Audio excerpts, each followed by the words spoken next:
Waduh, waduh, apa kabar Bang Rocky? Ini saya baca, baru masih kuliah di hadapan mahasiswa Fakultas Hukum dari berbagai perguruan tinggi dan tapi ngasih kuliahnya di kafe. Apa Anda nggak boleh lagi masuk ke kampus ya di Aceh ya, Bang Rocky? Ya, ada sedikit sebetulnya kekisruhan juga dengan kampus. Aha. Tapi dosen-dosen seperti biasa mencarikan tempat di kafe mungkin lebih aman dan mahasiswa akhirnya berkumpul di situ tuh. Dan mereka minta saya kasih kuliah tentang sistem hukum dan dihubungkan dengan pertama tentu soal KUHP dan gagalnya keadilan itu diwujudkan dalam sistem hukum kita tuh. Jadi Hmm. saya kasih perspektif legal filsafat hukum dan itu sangat menarik. Baru saya paham bahwa di Aceh itu orang belajar sendiri dan menemukan banyak anak muda yang betul-betul pintar tuh.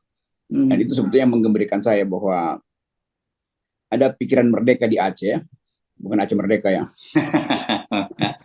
Dan itu memungkinkan kita hubungkan dengan pikiran-pikiran lain di berbagai daerah.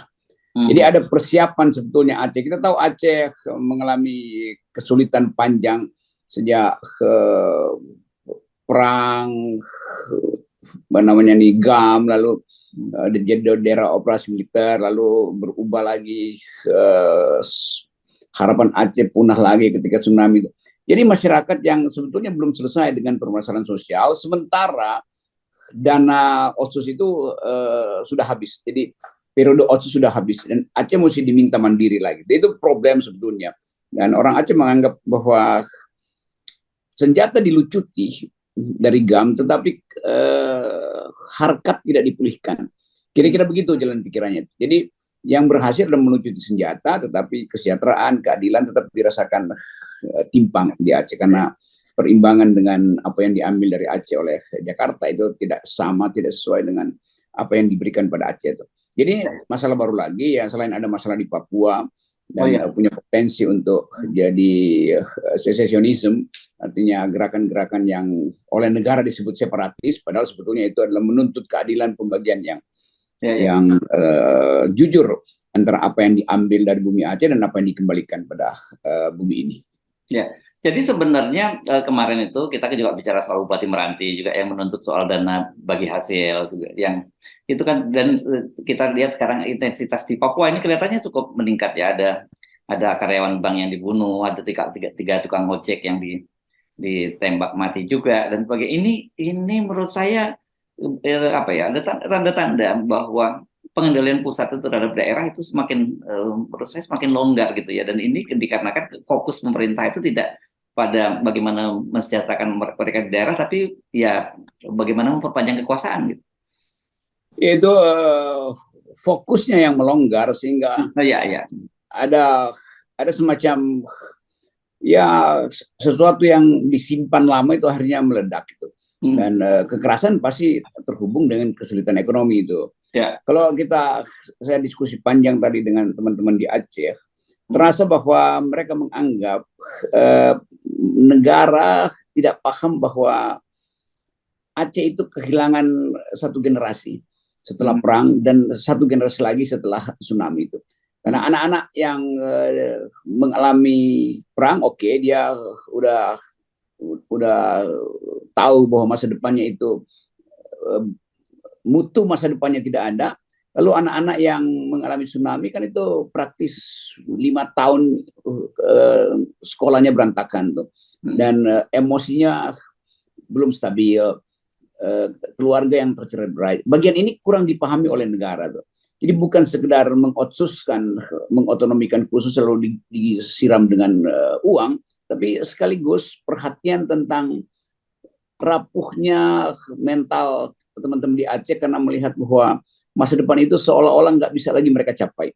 Jadi bagian ini yang sebetulnya harus diwaspadai. Diwaspadai artinya jangan sampai keresahan itu berubah menjadi tuntutan-tuntutan pemisahan seperti yang sekarang sebetulnya dianggap bercanda misalnya oleh Bupati Meranti, tapi itu real loh. Jadi masyarakat bisa betul-betul paham bahwa pusat tidak mengurus mereka. Dan itu yang akan bersinggungan nanti dengan isu-isu kampanye presiden yang sekedar isu pusat, bukan isu yang hidup di daerah. Ya kalau jadi pilpresnya ya. Ya. Karena jujur aja kita nggak begitu yakin bahwa itu akan jadi kan gitu. Tapi kita terusin dulu sebelum kita ngomong itu. Nah, saya kira sebenarnya apa yang terjadi di Papua itu juga juga hampir hampir sama dengan Aceh gitu ya. Tapi tentu saja dengan situasi yang berbeda gitu ya. Iya, Papua dapat sorotan lebih banyak sebetulnya karena Ya. eh, tingkat kekerasan dan eskalasinya itu seolah-olah terakumulasi di tahun-tahun kepemimpinan Pak Jokowi itu terakhir Ya. ini. Dan itu sorotan internasional juga terus bertambah. Jadi kalau kita bayangkan bahwa Presiden Jokowi sudah berkali-kali datang ke Papua, itu menunjukkan ada upaya untuk memakmurkan Papua melalui dana-dana khusus itu atau bahkan dana BNPT atau segala macam institusi negara sebetulnya ada dana di situ. Tetapi kurang diperhatikan yang disebut aspirasi ideologis itu. Dan itu yang menyebabkan ketegangan di Papua itu susah dihentikan hanya dengan misalnya menambah provinsi atau menaikkan anggaran otonomi khusus. Ada bagian di dalam mental, dalam batin orang Papua yang terus merasa bahwa ada ketidakadilan dalam dimensi yang mungkin lebih rendah, itu ada juga di dalam masyarakat Aceh. Jadi terlihat bahwa ada kecemasan, ada harapan yang putus. Nah, semua itu kurang mampu dipahami oleh kekuasaan di Jakarta yang hiruk pikuk dengan perpanjangan masa jabatan presiden. Ya, ya, ya. Nah, kalau yang begini ini kan bahaya ya, dan kemudian kalau apalagi kemudian di kita ini ada semacam apa ya, kalau orang berpikir mengajukan gagasan seperti Anda kemarin bicara soal federalisme dan sebagainya, wah ini benar-benar dianggap bakal menggoncangkan sendi NKRI gitu ya, wah nggak sesuai dengan konsep negara sebagai kesatuan. Padahal sebenarnya kan dalam situasi begini ini ya, mestinya kita juga mesti membuka opsi-opsi gitu yang terbaik, dan saya kira semangatnya tetap bukan karena kita ingin separatisme, tapi semangatnya bagaimana mesejahterakan rakyat, kan itu sebenarnya. Itu intinya tuh. Jadi kalau kita balik lagi pada operasi militer di Aceh itu, dan Aceh menganggap mereka melawan negara yang tidak adil, bukan untuk memisahkan diri, tetapi kemudian dianggap bahwa suara Aceh itu nggak didengar, maka timbul gerakan Aceh Merdeka itu kan. Ya. Jadi eskalasi itu yang juga bisa berulang kalau pemerintah kan perhatian pemerintah sama sekali bukan ke daerah tuh. Ya. Di konsolidasi pusat, bikin utang, pamer infrastruktur segala macam tuh. Walaupun misalnya dibuat di Kalimantan, tapi orang tahu itu proyek Jakarta kan. Jadi sekali lagi yang disebut pemerataan pembangunan sebetulnya ada proyek Jakarta yang disebar di daerah, bukan proyek yang datang karena kepentingan daerah sendiri itu. Itu yang gagal dipahami oleh sidang-sidang kabinet itu. Seolah-olah dengan membuat proyek itu dianggap udah itu kesejahteraan akan muncul dengan sendirinya. Enggak begitu cara melihat masalah itu. Kalau dia tidak terhubung langsung dengan sebut aja local wisdom, orang anggap oh ya ada proyek, tetapi itu proyek 2-3 orang di Jakarta. Itu artinya aliran balik uang keuntungan itu, dividennya itu baliknya ke Jakarta. Nah, persepsi itu yang ada di Aceh, ada di Papua, ada di Meranti hari-hari ini, dan ada di beberapa daerah di Indonesia Timur tuh. Jadi gejala-gejala yang disebut awal dari gerakan yang menghendaki keadilan itu dihitung ulang, bisa berubah menjadi tuduhan makar. Nah, itu balik lagi di situ tuh. Jadi pengerasan pengendalian negara itu sebetulnya disebabkan karena negara gagal untuk menyediakan kemakmuran, apalagi keadilan. Ya, sama juga dengan gerakan-gerakan yang terutama di stigma pada umat Islam ya, Bung Rocky, soal radikalisme dan sebagainya. Sebenarnya intinya bukan soal radikalismenya itu, tetapi itu adalah sebenarnya wujud dari gerakan menuntut keadilan kan. Saya kira sama, cuma bentuknya berbeda-beda gitu. Di Aceh beda, di Meranti beda, di mana di Papua beda, dan kemudian di kalangan umat Islam yang ada di kota-kota terutama di Jawa ini juga berbeda gitu. Betul, keresahan itu selalu bersifat sosial, bersifat ekonomi. Kalau keresahan itu dibaca oleh negara mengajukan social policies untuk mengatasi keresahan yang basisnya ekonomi dan sosial, nggak ada tuduhan makar tuh. Tapi negara nggak mau berpikir panjang, begitu ada semacam keresahan langsung dianggap itu makar, fundamentalisme, potensi terus segala macam itu kan. Kan ini bibit sosial yang harusnya kalau kita bicara tentang deradikalisasi, ya lakukan sesuatu secara masuk akal. Kan nggak mungkin diradikalisasi hanya di dalam kuliah-kuliah pembekalan itu, sementara keadaan sosialnya tidak diatasi. Jadi setiap kali ada masalah keresahan masyarakat, tidak boleh langsung dianggap bahwa itu pemberontakan. Keresahan itu harus dilihat sebagai kegagalan kebijakan negara, tiba sebagai keadilan di masyarakat daerah tuh. Jadi kita mulai menduga bahwa ketegangan daerah itu reperkusinya bisa tiba-tiba mencuat dalam satu semester ke depan, karena tetap orang menilai bahwa, bayangkan misalnya kalau dana otsus buat Papua atau Aceh itu akhirnya tinggal 1% mungkin, karena udah berapa puluh tahun itu dalam undang-undang, akhirnya dana itu makin lama makin kecil, sementara daya dukung dari dalam itu belum bisa memenuhi kemampuan untuk otonom. Karena kalau Aceh sendiri kan ada harapan yang hilang, ada persiapan infrastruktur pendidikan yang juga masih belum sempurna tuh. Dan kalau ada anak Aceh yang mau pergi belajar itu harus diberi syarat yang sama seperti anak Jakarta pergi belajar ke luar negeri itu. Kan mesti ada affirmative action. Bahwa Aceh memang tertinggal, karena itu dibantu oleh pemerintah. Jangan dikasih standar yang sama, itu kan itu intinya itu. Jadi Aceh sendiri mengalami semacam, kalau kita bilang deprivasi mental mungkin berlebihan, tetapi diam-diam orang Aceh atau masyarakat Aceh menilai masa depan kita itu akhirnya harus kita putuskan sendiri itu. Jadi kira-kira sampai di situ derajat keresahan yang ada di dalam publik Aceh. Dan kan Anda sebenarnya dalam setahun terakhir nih, saya kira Anda kan keliling Indonesia, dan saya pasti Anda juga menangkap hal yang sama. Hanya bentuknya saja mungkin di masa lalu Aceh bersifat ekstrim. Itu sekarang Papua yang lebih yang kelihatan sekali. Tapi kan kalau kita lihat berdaerah-daerah pertambangan seperti katakanlah Sulawesi Tenggara atau kemudian di Maluku Utara yang kemarin dipuji-puji Pak Jokowi, pertumbuhannya tertinggi bahkan tertinggi di dunia, tapi kemudian rakyatnya sebenarnya nggak mendekat ke rakyat. Sebenarnya kan halnya yang sama juga terjadi kan?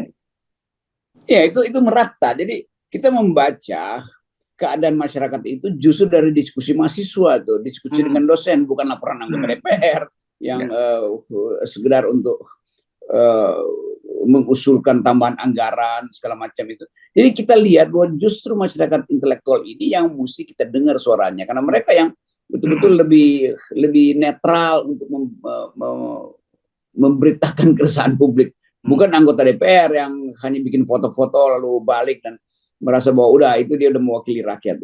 Jadi satu gejala baru, yaitu kalau saya amati ada bara keresahan sebetulnya, dan basisnya itu adalah soal ketidakadilan. Jadi semakin Jakarta sibuk mengurus soal presiden, semakin orang daerah merasa itu ada hubungan apa dengan kami itu.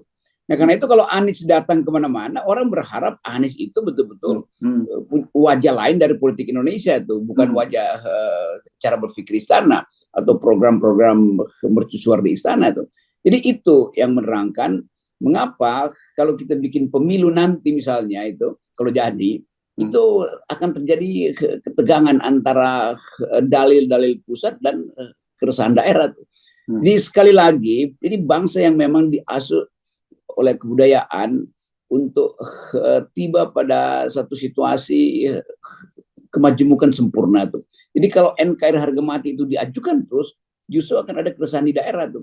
Karena janji NKRI harga mati harusnya sama dengan janji keadilan harga mati, kemakmuran harga mati. Yang terjadi cuman NKRI harga mati dan itu dikawal oleh aparat penegak hukum, aparat ketertiban. Jadi harga matinya itu dijaga oleh alat-alat kekerasan, bukan dijaga oleh kebijakan sosial yang betul-betul mendatangkan rasa damai di dalam batin masyarakat yang resah karena ketimpangan ekonomi.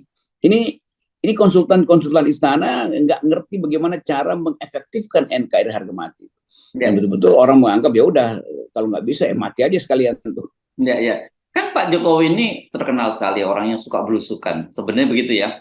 Tapi kita lihat ternyata Pak Jokowi itu belusukan untuk belusukan itu sendiri gitu ya. Bukan belusukan untuk menyerap aspirasi rakyat. Lebih pada sesi foto lah gitu pada Pak Jokowi. Tapi andainya saja ya Pak Jokowi itu meneruskan tradisi belusukan itu dengan mau mendengar apa yang menjadi keluhan masyarakat, saya kira beliau pasti akan banyak mendapat poin yang penting dan akan terjadi perubahan-perubahan yang signifikan pada pemerintah ini harusnya. Ya itu yang kita mau ingatkan, belusukan itu bukan untuk dapat headline, tapi untuk Ya, dapat keluhan sebetulnya kan. ya, Tapi Pak Jokowi ketagihan headline, jadi akhirnya petugas di sekitar dia, tim hura-hura itu, sekedar membuat event buat Pak Jokowi supaya bisa belusukan. ya, Tidak ada terhubung sama sekali dengan empati terhadap keadaan itu. Jadi gagal sebetulnya yang disebut merakyat itu. Dulu kita anggap oke belusukan supaya mendengarkan suara rakyat. Ini ya. belusukan supaya suaranya sendiri yang diperdengarkan lewat headline dengan puja-puji para relawan atau pendukung beliau tuh. Jadi di situ Pak Jokowi juga dijebakkan di dalam uh, apa namanya, taktik komunikasi massa yang dangkal itu.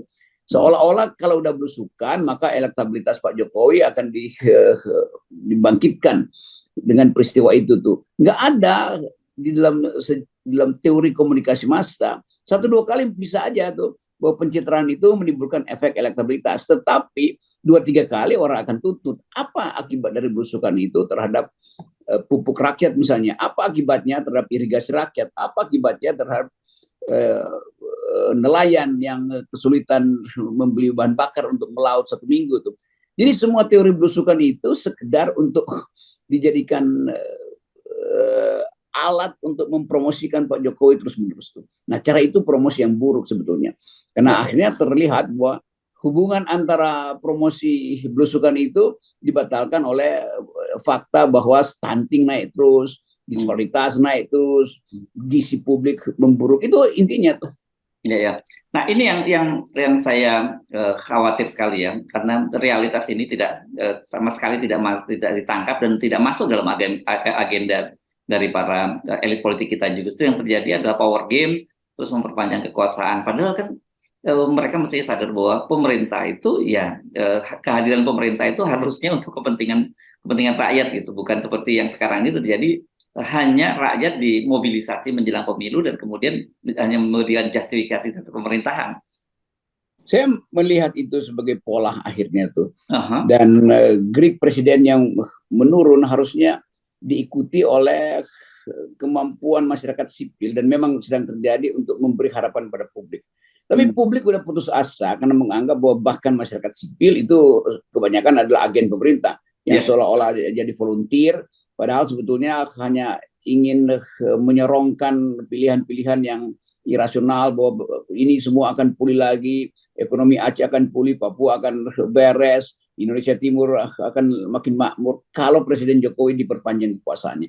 Kan itu kacaunya di situ kan. Jadi logika-logika makro itu kalau diterjemahkan ke wilayah pedesaan itu nggak akan dianggap itu.